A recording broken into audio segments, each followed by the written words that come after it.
zao, vilio vya gharama kubwa za pembejeo, vilio vya huduma mbaya za afya, vilio vya ubora wa elimu vinaendelea kuwepo kwa sababu tunaingiza ushabiki kwenye uchaguzi.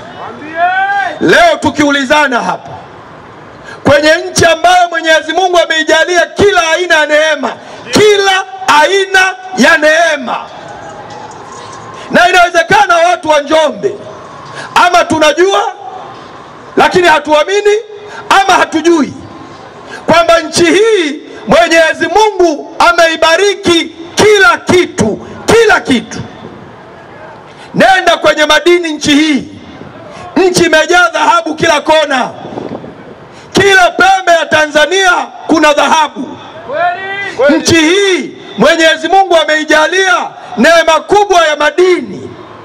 Kuna almasi, kuna tanzanite, ambayo wewe zunguka nchi yote, dunia yote, popote, magharibi mwa dunia, mashariki mwa dunia, kaskazini mwa dunia, kusini mwa dunia, tanzanite hutoipata. Tanzanite utaipata Tanzania peke yake. Tuna rubi, tuna makaa ya mawe, tuna chuma.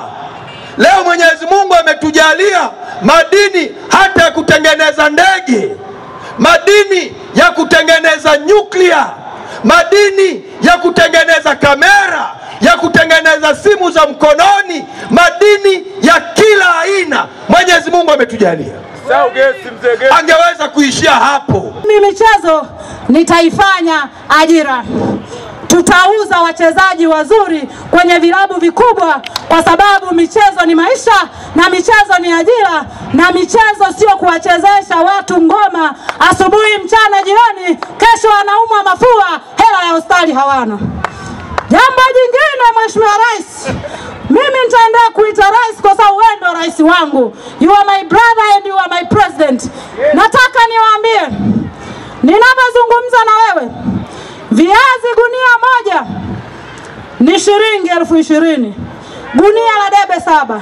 Na mnunuzi hayupo, unambembeleza. Sikiliza nikwambie rais wangu. Mbolea ni shilingi 120,000 mpaka ninapozungumza sasa hivi. Wakati wa Kikwete huko nyuma, watu hawa walinunua mbolea 40,000. Ndani ya miaka 10 mbele, mbolea ni 120,000. Hiyo mbolea wanatuambia ina ruzuku. Mimi nimesema, watu wa Njombe mkinichagua, hatuhitaji ruzuku, tunataka mbolea ipungue bei.